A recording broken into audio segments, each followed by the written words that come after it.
우리 사사기 11장 1절부터 3절까지 말씀을 다 같이 봉독하시겠습니다. 시작. 길르앗 사람 입다는 큰 용사였으니 기생이 길르앗에게서 낳은 아들이었고 길르앗의 아내도 그의 아들들을 낳았더라. 그 아내의 아들들이 자라매 입다를 쫓아내며 그에게 이르되 너는 다른 여인의 자식이니 우리 아버지의 집에서 기업을 잊지 못하리라 한지라. 이에 입다가 그의 형제들을 피하여 돕당에 거주하며 잡녀가 그에게로 모여와서 그와 함께 출입하였더라. 아멘. 드려진 예물 하나님께 보고하고요. 잠시 기도하겠습니다. 사순절 주일의 특별 기도회에 나는 죽고 예수로 사는 삶을 살게 하옵소서. 윤신현 목사, 주님의 그 보혈을 늘 증거하는 자의 삶을 잘 살아가게 하여 주옵소서. 주님 감사합니다. 김원혜 사모님 드렸습니다. 다시 한번 기도하겠습니다. 하나님, 우리가 사순절 주일의 특별 기도회 가운데 나는 죽고 예수로 사는 우리가 그러한 삶이 되기를 원하여서 우리가 지금까지 사사기의 말씀을 통하여 은혜를 나누었습니다. 하나님, 그러한 또 간절한 소망으로 이 시간 하나님 앞에 예물을 드리오니 주님께서 이 원하는 기도의 제목과 고백과 같이 정말 우리가 예수 그리스도와 함께 십자가에서 우리의 정욕이 죽고 다시금 주님과 함께 살아나는 그런 부활에 참여하는 우리가 되게 도와주옵소서. 그리하여서 오직 내 인생 가운데 오직 주님만 나타내고 주님만 드러내고 주님께만 영광 돌리는 그런 우리 인생이 되게 하여 주옵소서. 오늘 입다를 통하여서 주님이 우리에게 주시고자 하시는 말씀을 나눌 때에 우리 모두 은혜 받는 시간 되게 도와 주시옵소서. 감사드리며 예수님의 이름으로 간절히 기도드리옵나이다. 아멘. 할렐루야. 오늘은요 입다에 대한 말씀을 통해서 우리가 은혜를 나누고자 합니다. 우리는 지난 시간에 이스라엘의 12사사들 중에 소사사, 돌라와 야일을 비롯한 이제 5명의 사사들에 대한 짧은 행적들에 대한 말씀을 함께 살펴보았습니다.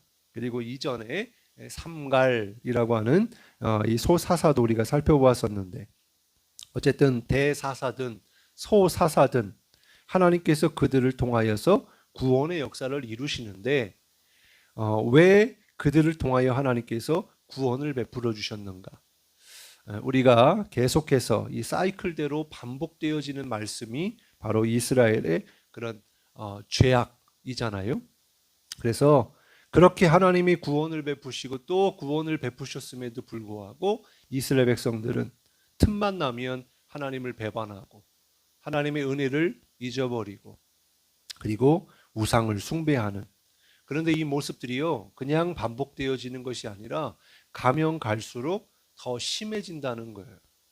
물론 죄가 큰 만큼 그 죄사함의 은혜도 크지만은 반면에 죄가 반복되고 계속될수록 그리고 그 죄가 점점 커질수록 하나님의 진노 또한 커진다는 사실, 우리가 그것을 반드시 기억해야 합니다. 그래서 오늘 말씀의 제목을 붙일 때 입다와 서원, 이제 그것으로 끝나지 않고 거기다가 그리고 가장 무서운 이야기라는 제목을 붙여 보았습니다. 어제는 중요한 것은 하나님은 저와 여러분을 사랑하시고 언제든지 구원을 베푸시고자 하신다는 그러한 주님의 마음을 우리가 깨닫는 시간이 되기를 바랍니다. 오늘 본문에는요 이스라엘의 12사사 중에 8번째로 등장하는 이 사사가 바로 입다입니다. 입다의 이름의 뜻은요 그가 여신다라는 뜻이에요. 먼저 입다에 대한 기록을 보면요 크게 세 부분으로 나누어 볼 수가 있습니다. 그 중에 첫 번째가 어디냐면 우리가 읽진 않았습니다만 사사기 10장 6절부터 시작해서 18절까지 말씀을 보면은 입다가 등장하게 된 계기, 이스라엘 영적인 상태와 상황이 어떠했는지를 말씀해주고 있는 거예요. 즉 이스라엘이요 또 하나님 앞에서 범죄했다는 겁니다. 그래서 하나님이 블레셋과 암몬을 통해서 이스라엘을 징계하시는 그런 말씀이 나오고요. 또한 뿐만 아니라 하나님 앞에 또 이제 용서를 구하며 하나님을 찾고 부르짖을 때에 이제 입다가 등장하는 것을 보게 됩니다. 그런데 우리가 6절 말씀에 보면은요, 이스라엘 자손들이 말씀드린 대로 그냥 하나님을 이전처럼 버리고 또 악을 행하고 또 이렇게 우상을 숭배하고 그런 정도가 아니라 얼마나 그들이 끔찍한 일들을 행했는지 보니까 그냥 우상을 섬긴 게 아니고요. 여기 보니까 바알들, 아스다롯, 아람의 신들, 신돈의 신들, 모압의 신들, 암몬 자손의 신들, 블레셋 사람들의 신들, 이렇게 7종류의 신들을 한꺼번에 섬겼다는 거예요. 다시 말해서 이전까지의 이스라엘 백성들이 우상을 섬길 것과는 차원이 다른, 어떻게 보면 그 가나안 땅의 원주민들이 섬겼던 모든 우상이란 우상들은 다 섬겼다고 할 정도로 하나님을 버리고 그와 같은 짓을 벌였다라는 거예요. 아마 어떤 사람이요, 무언가를 간절히 원할 때, 어떤 사람이 구할 때 하나님, 부처님, 예수님, 알라신님, 성모 마리아님, 천지신명님 이렇게 여러 신들의 이름을 불러가면서 그렇게 기도하는 모습을 영화에서든지 TV를 통해서 아마 본 적이 있을 겁니다. 뭐 그렇게 하면 어떤 신이라도 걸려서 자기의 원하는 것을 들어줄 거라고 착각해서 그랬는지 모르지만, 만약에 하나님 외에 다른 신들이 있고 또 그 신들 중에 누군가가 또한 이 기도를 들었을 때 과연 어떤 신이 그것을 좋아서 들어주겠는가? 참 어리석은 일이죠. 그런데 이스라엘 백성들이 그와 같이 했다는 겁니다. 그냥 단순히 자기들의 원하는 바를 이루기 위해서 그냥 잡신들, 여러 신들을 믿은 정도가 아니라 하나님을 버리고 하나님을 대체해서 그 하나님 자리에다가 우상을 두며 그렇게 섬겼다라고 하는 거예요. 앞서 살펴보았던 돌라와 야일 때에는요, 하나님의 은혜로 45년 동안 특별한 일 없이 평안한 그런 삶을 누렸습니다. 그런데 시간이 이렇게 흐르고 나서 또 그 하나님의 은혜를 잊어버리고 이전보다 더 많은 우상을 숭배했다는 겁니다. 왜 그들이 이러한 끔찍한 일들을 행했는지는 모르지만 앞으로 우리가 이제 살펴볼 말씀들, 우리가 이 말씀들을 듣기 이전에도 벌써 우리는 하나님이 얼마나 화가 나셨을까? 하나님이 이스라엘 백성들을 어떻게 징계를 내리실지 우리는 벌써부터 이제 두려운 마음이 들지 않습니까? 그렇습니다. 하나님이요, 그러한 이스라엘 백성들을 징계하십니다. 7절, 8절 말씀인데요. 한번 읽어볼게요. 시작. 여호와께서 이스라엘에게 진노하사 블레셋 사람들의 손과 암몬 자손의 손에 그들을 파심해 그 해에 그들이 요단강 저쪽 길르앗에 있는 아모리 족속의 땅에 있는 모든 이스라엘 자손을 쳤으며 18해 동안 억압하였더라. 여기 보니까 블레셋 사람들과 암몬 자손의 손에 하나님께서 넘기셔서 그들을 통하여 18년 동안이나 이스라엘 모든 전체가 억압을 당했다, 이렇게 말씀해 주고 있어요. 그런데 이것이 끝이 아닙니다. 또 암몬 자손이 요단강을 건너와 가지고 유다 지파와 베냐민 지파와 에브라임 지파와 싸워서 이스라엘이 극심한 고통을 겪게 되었다고 말씀해 주고 있어요. 어쨌든 중요한 것은 예전과 같이 이제 고통이 심하다 보니까 그제서야 하나님을 찾습니다. 하나님께 부르짖었어요. 여기까지만 보면 이전의 사사 때와 같이 똑같이 이제 하나님이 그들을 구원해 주실 건가 보다, 이렇게 생각할 수 있을 겁니다. 그래서 그랬는지 몰라도 이스라엘 백성들이 하나님께 용서해 달라고, 하나님이 그러면 구원해 주시겠지, 그렇게 생각했던 것 같아요. 그런데 어떻게 됐을까요? 그렇지 않습니다. 하나님이요, 정말 화가 단단히 나신 것 같아요. 이스라엘을 애굽에서 구원해 내셨을 때에도요, 생각해 보면 계속해서 이스라엘 백성이 어떻게 했습니까? 불평, 불만, 원망의 삶을 살았어요. 막 모세를 원망했고요, 하나님을 원망했어요. 그런데 하나님이 언제까지 용서해 주셨습니까? 끝까지 용서해 주셨습니까? 그렇지 않습니다. 용서해주고 용서해주고 용서해주다가 그래도 또 하나님 앞에 범죄하면요, 하나님이 그냥 죽여버리시는, 심판해버리시는 그 하나님의 모습을 볼 수가 있어요. 어떻게 심판하셨습니까? 불뱀을 보내셔가지고 그 불뱀에 물리는 자마다 다 죽게 하셨잖아요. 물론 그럼에도 불구하고 하나님이 이제 모세를 통하여 이제 장대에다가 놋뱀을 달아 이것을 보는 자마다 다시금 구원의 기회를 주셨습니다. 근데 여러분 보십시오. 이 이스라엘의 백성들 가운데 누가 하나님의 그런 약속의 땅, 가나안 땅에 들어갔습니까? 그렇게 불평하며 원망하며 믿음이 없었던 불신의 사람들은요, 다 가나안 땅에 못 들어갔어요. 그것을 보면 우리가 깨달을 수 있는 것은 하나님도 참는데 한계가 있다는 거예요. 물론 주님이 우리에게 그러시잖아요. 너희가 남들을 용서할 때 70번씩이라도 7번 용서해라. 7번씩 70번이라도 용서해라. 그건 무한대로 용서하라고 하시는 거잖아요. 우리는 그렇습니다. 우리는 누구를 심판할 권세가 없어요. 하나님에게만 있습니다. 그래서 우리는 나를 위해서라도, 하나님의 영광을 위해서라도 그렇게 용서를 해야 돼요. 그런데 하나님께는요, 우리를 끝까지 용서하시는 게 아닙니다. 하나님의 은혜의 시대가 허락되는 그 시간까지만 용서를 받을 수 있어요. 그리고 또 우리가 이 땅에 살아가는 동안 주님의 바로 부르심을 받기 전까지만 기회가 있는 겁니다. 그것이 지나가면요, 나중에 후회해도 돌이킬 수가 없는 거예요. 하나님의 심판을 피할 수 없는 거예요. 여러분, 우리가 믿는 하나님은 어떤 하나님이십니까? 긍휼이 풍성하신 하나님이시잖아요. 은혜가 많으신 분이시잖아요.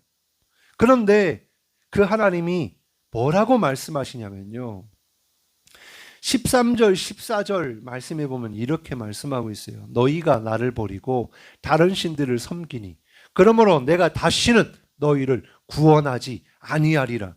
가서 너희가 택한 신들에게 부르짖어 너희의 환난 때에 그들이 너희를 구원하게 하라 하신지라. 정말 무서운 말씀 아닙니까? 너희들이 믿는 신에게 가서 부르짖으라는 거예요. 나는 너희를 구원하지 아니하겠다는 거예요. 주님이 직접 하신 말씀입니다. 여러분, 우리가요, 이러한 말씀을 듣기 전에 속히 하나님 앞에 회개하고 주님께로 돌아가는 우리 모두가 되기를 간절히 소망합니다. 이스라엘 자손들이요, 이러한 하나님의 음성을 듣고 15절 16절에 보니까 어떻게 합니까? 어떻게 해서든지 구원을 받지 아니하면 자신들이 죽는 것뿐만 아니라 자기의 자녀들까지도 후손들까지도 다 그러한 하나님의 심판 가운데서 죽어야 했기 때문에 그들이 한 행동을 보면은요, 하나님 앞에 먼저 범죄한 것을 인정합니다. 그러면서 제발 오늘 우리를 건져달라고 그렇게 기도하고 있는 모습을 보게 됩니다. 그렇습니다. 우리가 지금 계속해서 예수님을 믿기 전에는 말할 것도 없고 예수님을 믿고 나서도 우리가 하나님 앞에 계속 반복되어지는 죄들이 있지 않습니까? 그런데 우리의 죄가 이게 언제까지 하나님의 용서를 받을 수 있을지 우리는 잘 알지 못하지만, 만약 오늘이 마지막이라면, 오늘이 지나고 나면 내가 용서받지 못할 그런 상황이 벌어진다면 여러분 어떻게 하시겠습니까? 바로 이들처럼 먼저 우리가 해야 될 일은요, 하나님 앞에 우리 살려달라고 간절하게 하나님 앞에 부르짖어야 할 줄로 믿습니다.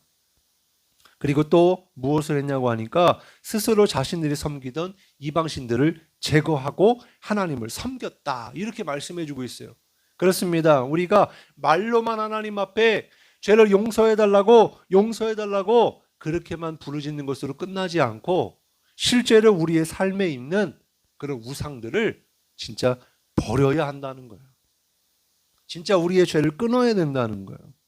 그리고 나서 정말 하나님을 섬겨야만이, 이제 하나님이 그렇게 분노에 가득 차 있으셨지만 이러한 이스라엘 백성들의 간구와 이러한 모습들을 보면서 어떻게 하셨을까요? 오늘 말씀해 보니까 근심했다는 거예요. 왜? 사실 하나님은 이스라엘을 사랑하시거든요. 하나님이 택한 민족이거든요. 누구나 다 구원받기를 하나님은 원하셨기 때문에 사실 주님의 마음의 중심은요, 정말 그들을 용서하고 싶으신 거예요. 그런데 하나님은 공의 하나님이시지 않습니까? 그래서 하나님이 어떻게 하십니까? 자신의 그런 분노를 이렇게 누그러뜨리시고, 그리고 이제 입다를 부르시는 거예요. 무슨 말입니까? 하나님이 다시 한번 기회를 주고 또 이스라엘을 구원하시고자 작정하셨다는 것입니다. 이제 두 번째 단락인데요. 11장 1절에 보면 이제 입다가 등장하고 있는 것을 보게 됩니다. 1절에 보면 이렇게 소개하고 있어요. 길르앗 사람 입다는 큰 용사였으니 기생이 길르앗에게서 낳은 아들이었고, 여기 보니까 크게 두 가지로 이 입다를 소개하고 있는데, 먼저는 기드온 때처럼 큰 용사였다 이렇게 말씀해주고 있고요. 그 뒤에 보니까 기생이 길르앗에게서 낳은 아들, 바로 출생의 비밀을 알려주고 있는데 서자였다라는 것을 우리에게 말씀해주고 있어요. 사실 길르앗이라고 하는 사람에게는 본처가 있었고 그 본처가 낳은 아들들이 여러 명이 있었습니다. 그래서요, 사사기 11장 2절에 보면요, 본처가 낳은 아들들이 이 서자였던 이 입다를 굉장히 괴롭히고 아주 그냥 못살게 굴고 결국에는 쫓아내기까지 했다고 말씀해주고 있어요. 그래서 이 입다가요, 얼마나 그 마음의 고통이 심했을까, 그 신세가 얼마나 처량했을까, 비참했을까, 우리는 그것을 깨달을 수가 있죠. 집에서 쫓겨난 거예요. 근데 집에서만 쫓겨난 게 아닙니다. 동네 안에서도 그와 같은 이 입다를요, 좋게 보는 사람이 없었다는 거예요. 그래서 마을에서까지도 쫓겨난 겁니다. 그래서 사사기 11장 7절을 참고해 보면요, 길르앗 장로들이요, 입다를 미워했다는 거예요. 그래서 아버지 집에서 쫓아냈다고 말하는 것을 볼 때 이렇게 동네에서조차도 무시받고 천대받고, 그래서 다른 동네까지 쫓겨나게 됐던 이 입다. 그리고 3절에 보면요, 그의 곁에 함께했던 사람들이 누구냐고 하니까 막 잡류 같은 그런 사람들이 함께 그에게 붙어 있었다 이렇게 말씀해주고 있는데요. 여기 잡류는요, 히브리어로 아무것도 가지지 않은 사람들이라는 뜻이라고 되어 있어요. 그러니까 입다와 그의 곁에 있는 사람들이 똑같은 처지에 있는 사람들끼리 모여 있었다는 거예요.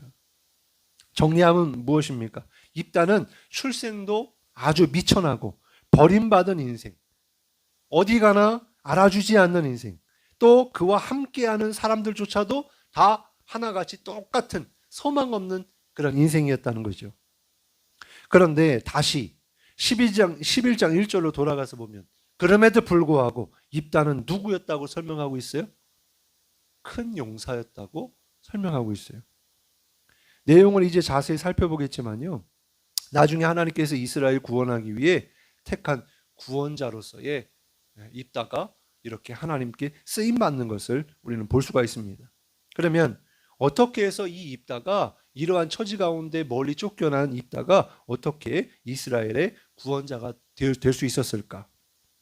당시 이스라엘은요, 암몬이라고 하는 나라가 쳐들어오는 그런 상황에 있었어요. 이때요, 이스라엘을 대신해서 나가서 싸울 만한 사람이 없었다는 거예요. 마치 블레셋과 이스라엘의 전쟁 가운데 이 골리앗 앞에 이스라엘 사람들 이렇게 군사들이 하나도 없었습니까? 많이 있었잖아요. 그리고 이 이새의 아들들이 있었고 또 사울 왕도 있었고, 그렇게 많은 사람들이 있었는데도 불구하고 아무도 이 골리앗 앞에 싸울 만한 용기와 그런 장수가 한 명도 없었잖아요. 그런데 하나님이 어떻게 이스라엘을 블레셋으로부터 구원하셨습니까? 다윗을 통하여 이스라엘 구원하셨잖아요. 그런 것처럼 지금 똑같은 상황이에요. 암몬이 쳐들어왔는데 이 암몬과 싸울 만한 용기 있는 자가 한 사람도 없었다는 거예요. 아무도 나가지 못했다는 거예요. 그런데 딱 한 사람이 있었으니 바로 그 사람이 입다였다라는 거예요. 사사기 10장 18절에 그렇게 말씀하고 있죠. 길르앗 백성과 방백들이 서로 이르되 누가 먼저 나가서 암몬 자손과 싸움을 시작하리야. 그가 길르앗 모든 주민의 머리가 되리라. 그러니까 지금 상황이 아무도 나갈 자가 없으니까 누군가가 우리를 대신하여 나가서 싸워서 이기면 그 사람이 바로 우리의 머리가 될 거다. 그런 이야기를 한 겁니다. 그래가지고 이제 보니까 그럴 만한 사람이 없거든요. 그런데 딱 한 사람, 입다가 생각이 나는 겁니다. 하나님이 입다를 세우시는 거예요. 그래서 길르앗의 지도자들이요, 입다를 만나러 갑니다. 그리고 입다에게 부탁을 해요. 우리의 지휘관이 되어주십시오. 그러나 어떻게 합니까? 입다가요, 거절을 합니다. 아무래도 자신을 멸시했던 사람들의 부탁인 만큼 과거의 아픈 기억이 떠올랐겠죠. 그러나 상황이 상황인 만큼 어쩔 수 없이 그가 이제 허락을 합니다. 우리는 여기서 중요한 것을 깨닫게 되는데요. 바로 길르앗의 장로들과 입다의 차이가 있다는 겁니다. 지금 길르앗의 장로들은요, 입다가 용맹스러운 사람들이었기 때문에 그를 지휘관으로 세워서, 그래서 입다에게 가서 지금 부탁을 하는 상황이고, 그러나 입다는 이렇게 그들의 부탁도 있긴 했지만 사실 이 전쟁은 하나님께 있다는 것을 알았기 때문에 하나님 보고 믿음을 가지고 나아가서 싸운 기도의 사람, 믿음의 사람이었다는 거예요. 이게 차이라는 것입니다. 다시 말해서 이스라엘의 이 길르앗 장로들은요, 하나님을 보지 못하고 이 사람만 본 겁니다. 사람만. 그런데 입다는요, 그들이 아니라 하나님을 바라보았기 때문에 하나님의 구원의 역사 가운데 순종하는 마음으로 나아가서 싸웠다라는 거예요. 11장 9절 11절 말씀을 보면요, 입다가 길르앗 장로들에게 이르되 너희가 나를 데리고 고향으로 돌아가서 암몬 자손과 싸우게 할 때에 만일 여호와께서 그들을 내게 넘겨주시면 내가 과연 너희의 머리가 되겠느냐. 11절 이에 입다가 길르앗 장로들과 함께 가니 백성이 그를 자기들의 머리와 장관을 삼은지라. 입다가 미스바에서 자기의 말을 다 여호와 앞에 아뢰니라. 그러니까 이 입다는요, 하나님 앞에 나아가서 하나님의 뜻을 묻고, 그리고 이제 이들의 이야기처럼 하나님의 구원자로서의 이제 이렇게 전쟁 가운데 나가는 것입니다. 사랑하는 여러분, 오늘 우리의 인생이요, 입다와 같이 출생 신분이 어떠하든지, 가진 것이 없고 낮고 천하든 또 사람들에게 버림받았다 할지라도, 그러나 우리의 모든 인생길은요, 그러한 세상의 것, 세상 사람들에 의해서 좌우되는 것이 아니라 우리의 인생은요, 하나님께 달려있다는 것을 우리는 깨달아야 할 줄로 믿습니다. 하나님이 쓰시면요, 그보다 귀한 자가 없는 거예요. 하나님이 주시면요, 어떠한 사람보다도 부유한 자가 되는 겁니다. 하나님이 함께 하시면요, 이보다 능력 있는 사람은 없는 거예요. 그러므로 하나님만을 의지하고 믿으며 주님께 쓰임받는 그런 복된 인생이 되시기를 주님의 이름으로 축원합니다. 드디어 이제 입다가 암몬 왕과의 담판을 짓습니다. 먼저 입다가 암몬 그 자손의 왕에게 전쟁을 일으킬 명분이 무엇인지를 묻습니다. 그러자 대답이 오기를 이스라엘이 자기들의 땅을 점령했기 때문에 이것을 돌려달라라고 한 거예요. 그러자 다시 입다가 사자들을 보내서 이렇게 이야기를 합니다. 15절입니다. 그에게 이르되 입다가 이같이 말하노라. 이스라엘이 모압 땅과 암몬 자손의 땅을 점령하지 아니하였느니라. 입다는 이스라엘이 출애굽부터 아모리 족속에 온 땅을 점령하게 되었는지를 잘 알고 있었어요. 그리고 이미 이스라엘은 300년이 지나도록 살고 있었지만 왜 지금 와서 이스라엘이 자기들의 땅을 빼앗았느냐라고 하면서 다시 돌려달라라고 하는 입장인 거예요. 그러나 이 입다의 말은 무엇입니까? 그렇지 않다. 이 땅은 하나님이 우리에게 주신 땅이다. 이것은 하나님이 판단하실 거다. 그렇게 이야기를 하는 겁니다. 그럼에도 암몬 자손의 왕이 이제 입다의 말을 듣지 않자 이제 하나님의 영이 입다에게 임하고 이제 전쟁이 시작이 돼요. 그리할 때 아주 유명한 입다의 서원이 나옵니다. 30절 31절인데요. 그가 여호와께 서원하여 이르되 주께서 과연 암몬 자손을 내 손에 넘겨주시면 내가 암몬 자손에게서 평안히 돌아올 때에 누구든지 내 집문에서 나와서 나를 영접하는 그는 여호와께 돌릴 것이니 내가 그를 번제물로 드리겠나이다 하니라. 이렇게 누구든지 전쟁 가운데 하나님께 승리케 하셔서 돌아오게 되면 제일 먼저 이 군대를, 이 입다를 맞이하는 그 사람을 하나님께로 드리겠다라고 서원을 한 겁니다. 그래서 이제 여기까지가 이제 두 번째 단락인데, 이제 마지막 세 번째 부분에는요, 이제 전쟁이 있었고요, 이 전쟁 가운데 승리하고 이제 돌아왔습니다. 이제 남은 것은 이 입다가 서원한 것만 남아 있는 거예요. 과연 누가 제일 먼저 입다를 영접하여 하나님께 제물이 된 신세가 되었을까? 그것은 바로 입다의 무남동녀였던 딸이었다는 것입니다. 34절부터 36절까지 말씀인데요, 입다가 궁금한 마음으로 이제 전쟁에서 돌아오는데, 저 앞에서 보니까 자기 하나밖에 없는 딸이 이렇게 살아 돌아오는 아빠와 군사들을 기쁨으로 정말 달려오며 맞이하고 있는 거예요. 입다의 마음이 어땠을까요? 좀 전까지는 얼마나 기뻤을까? 그러나 이 딸의 모습을 본 순간 아마 정말 시간을 되돌리고 싶었을 거예요. 왜냐하면 자기의 서원대로 하면 이 딸을 죽여야 했기 때문입니다. 비록 그의 서원이 굉장히 경솔한 그런 서원이죠. 굳이 그렇게 하지 않아도 되었을 텐데, 이렇게 누구든지 그 사람을 하나님께로 드리겠다고 한 이 서원 때문에 하나님은 그 서원을 들으셨고, 이제 과연 입다가 어떻게 할 것인지 우리가 말씀을 보게 되는데, 말씀에 보니까 결론은 이것입니다. 비록 자기에게 하나밖에 없는 딸이지만, 귀한 자식이지만 하나님 앞에 서원했기 때문에 지킬 수밖에 없었다는 거예요. 그래서 딸을 번제로 바칩니다. 이 입다도 대단하다고 생각하지만 이 딸도 참 대단한 것 같아요. 어쨌든 이 일이 있고 나서 이스라엘 관습에 해마다 입다의 딸을 위해서 나흘씩 애곡하는 일이 생겼다라고 말씀해주고 있어요. 사랑하는 성도 여러분, 오늘 말씀을 통해서 입다가 비록 서자 출신이긴 하지만 사람들에게 정말 인정받지 못했던 그런 인생, 비참한 인생을 살았지만 하나님이 그를 통하여 이스라엘을 구원한 큰 용사가 되게 하셨다는 것을 우리는 깨닫게 됩니다. 뿐만 아니라 마지막까지 입다는 하나님의 하나님 앞에서의 서원을 지키고 있는 것을 볼 수가 있어요. 물론 이 이야기 말고도 또 이 에브라임 지파와의 관계의 문제 속에서 기드온은 그들의 불평과 원망을 잘 지혜롭게 원만하게 평화롭게 풀었지만, 입다는 그렇게 하지 않고 다 그냥 수많은 사람들을 죽이기도 했습니다만은, 어쨌든 이 입다를 통해서 깨닫게 하신 바, 정말 우리 또한 입다처럼 우리가 무엇을 가지고 있지 않다 하더라도 우리가 늘 주님 앞에 나를 쓰신다고 할 때 주님, 정말 주님이 뭐라고 하시든지 내가 믿습니다. 그리고 내가 순종하겠습니다. 끝까지 주님과의 약속을 신실하게 지키며 주님께 순종하는 우리가 되기를 간절히 소망합니다.